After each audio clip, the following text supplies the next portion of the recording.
بەڵێ بەرزان وەک لەلای هەمووتان ئاشکرایە کە بەدا بێ بڵین بەداخەوە دوورکەوتنەوەی عێراق لە دەستور و هەوڵی لە قاڵبدانی هەرێمی کوردستان لە ساڵی 2014ەوە دەستی پێکرد کاتێک کە وردە وردە هەڵمەتی برسیکردنی خەڵکی کوردستانیان ڕاگەیان لەوەش بەدەر هەوڵیاندا لە ڕووی دیپلۆماسیەتەوە نەهێڵن هەرێمی کوردستان دەستی بە هیچ شوێنێک بگات بەڵام هەم پێداگری پارتی دیموکراتیک و کوردستان وەکو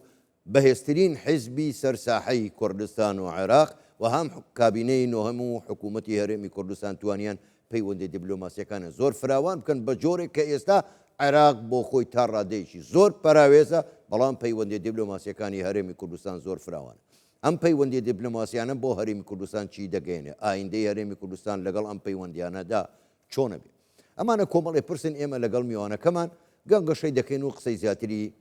لە بارەوە دەکەین. میوانەکەمان زۆر بەڕێ دکتۆر سامان سۆرانی پسپۆری پەیوەندی نێو دەوڵەتەکان و دیپلۆماسیەت ڕاستە و خۆ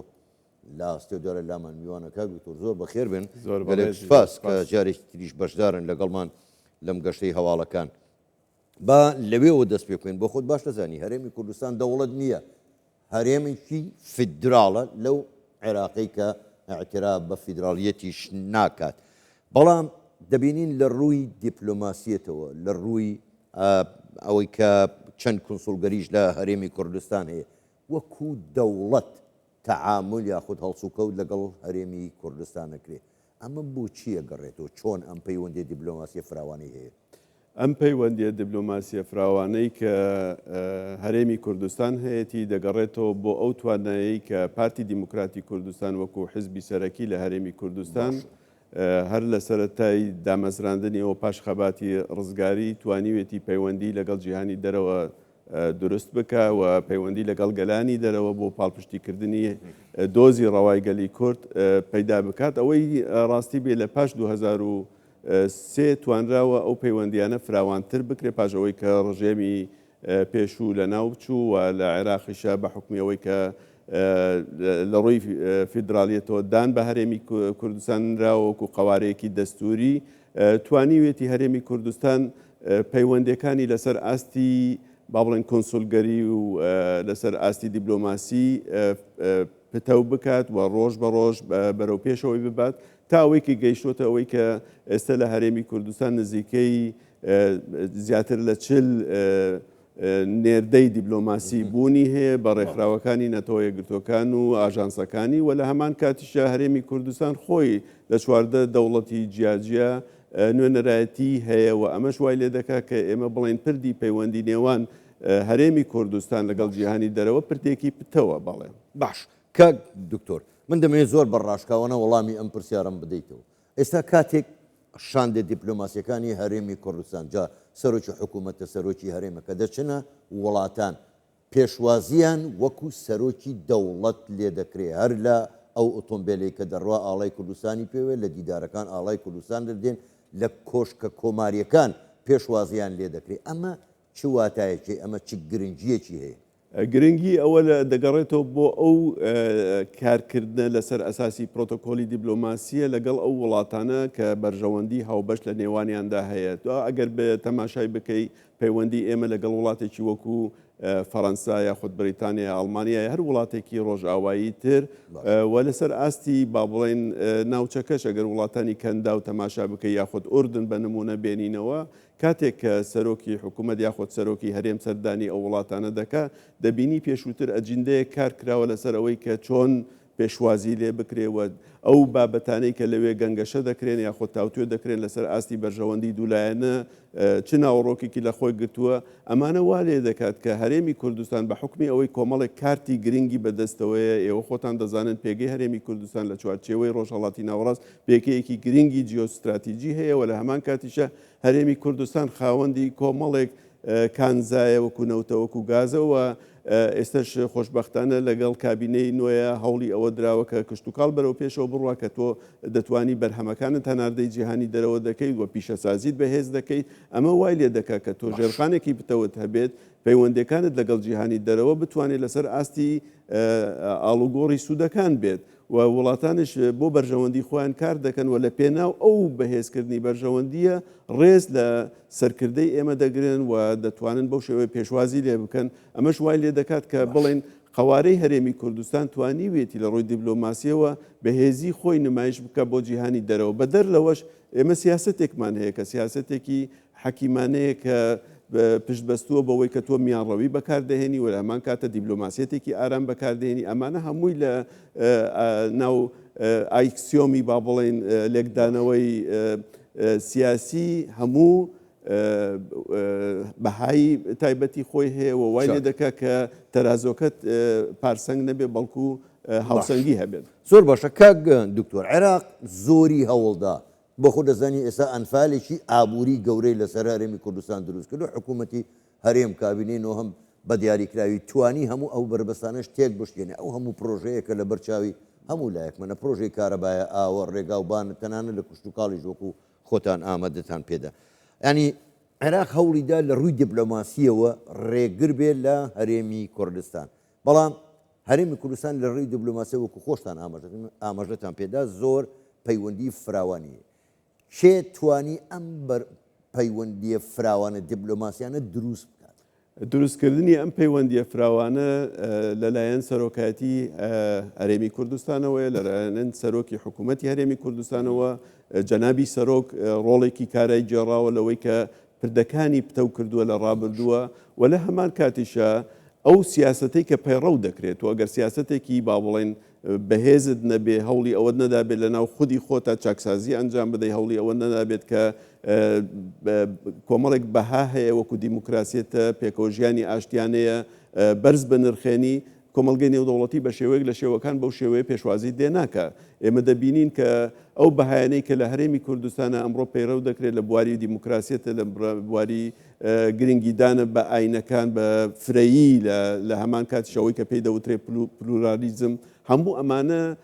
ئەو بەهاگەلەن کە لە وڵاتانی ڕۆژئاوا یاخۆ لە وڵاتانی پێشکەوتوو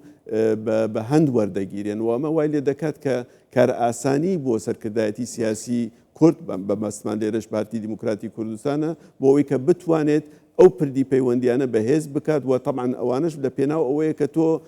ئاڵوگۆڕی بەرژەوەندەکانە بەو واتایە کە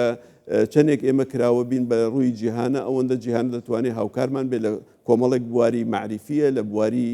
ئاڵوگۆڕی با بڵێن هەواڵگریەوە کۆمەڵێک بابەتی ترش کە گرنگی هەیە بۆ بەرگریە، بۆ پێشمەرگەیە و بۆ پیشەسازیە و بۆ تەکنەلۆجیایە و کە ئێوەش خۆتان دەزانن کە جیهانی ئەم سەردەمە بە حکمی ئەوەی کە شۆڕشی تەکنۆلۆژیایی مۆدێرن هەیە و هەرێمی کوردستانش هەوڵی ئەوادا حکوومەتەکەی کە هەموو شتێک بە دیجیتال بکات و حکوومەتێکی ئیلکترۆنی هەبێت و ئەمە هەمووی وای لێ دەکات کە چندێک برەو بە دیبلۆماسیەت بدرێت لەو ڕۆوەوە ئەوەندە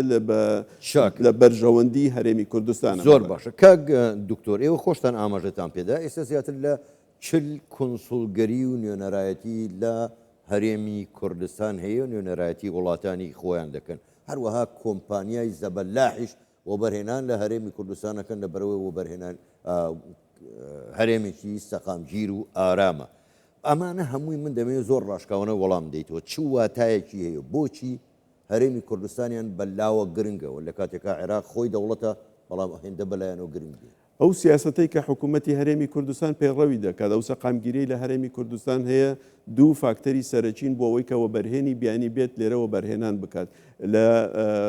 ماوەی ئەم کابینەیە توانرا لەگەڵ دوو گەورە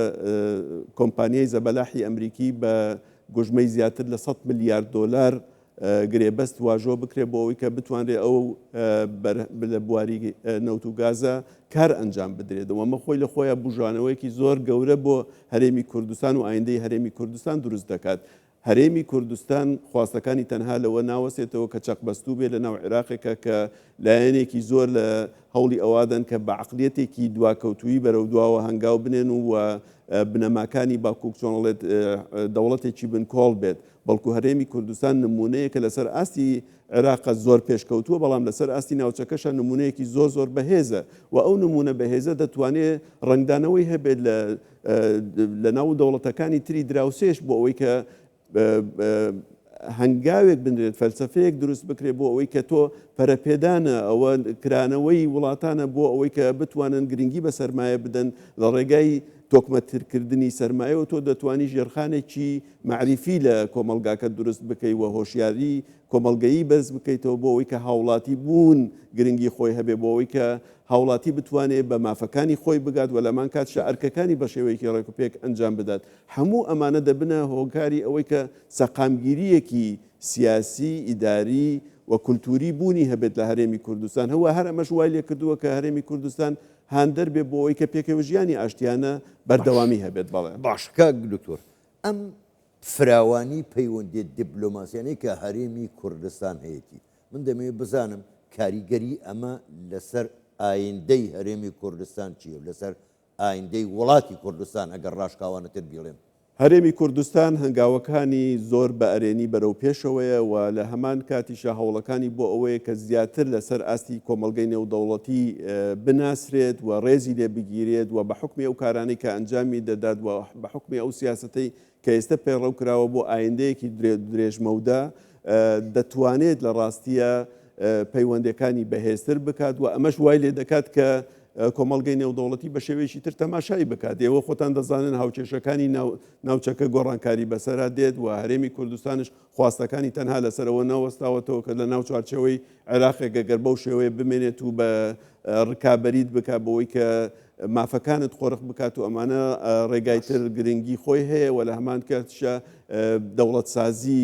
گرنگی خۆی هەیە ئایندە سازی گرنگی خۆی هەیە هەرێمی کوردستان هەنگاوەکانی بۆ ئێستا نیە بەڵکو بۆ ئایندەیەکی درێژمەودایە و حکوومەتی هەرێمی کوردستانش بەو ئاراستەیە هەنگاوەکانی ناوە پرۆژەکانی کە ژێرخانە بۆ نمونەوەی کە دەیبینێت چی ڕێگاوبان بێت چی مەسەلەن کارەبای 24 ساعتی بێ یاخۆت بە پرۆژەکانی ئەو بەنداوەکان بێت و ئەمانە هەمووی پرۆژن لەوانەیە لە 20 ساڵی داهاتووە هەرێمی کوردستان بخاتە سەر بە کۆچۆنەڵێت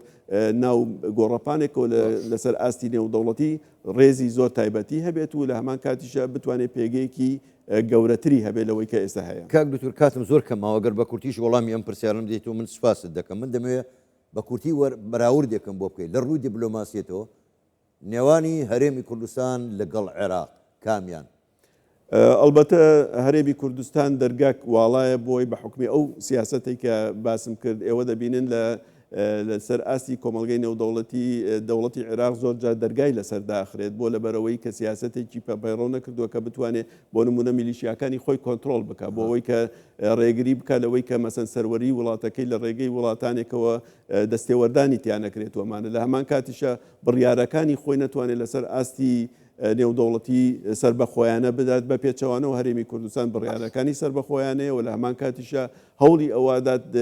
ئەوەندە هەژمونی وڵاتانی دەرەکی بەسەریان نەبێت بۆ ئەوەی کە بتوانێت بە شێوەیەکی تەندروست سیاست بکات بۆ ئایندەیەکی باشی هەرێمی کوردستان زۆر باشە دەست خۆش زۆر بەڕێز دکتۆر سامان سۆرانی پسپۆڕی پەیوەندیە نێودەوڵەتەکان و دیبلۆماسیەت گەلێ سوپاس بۆ بەشداریکردنتان لەگەڵمان سوپاس بۆ ئێوە کاتی سپاس بۆ ئێوەش.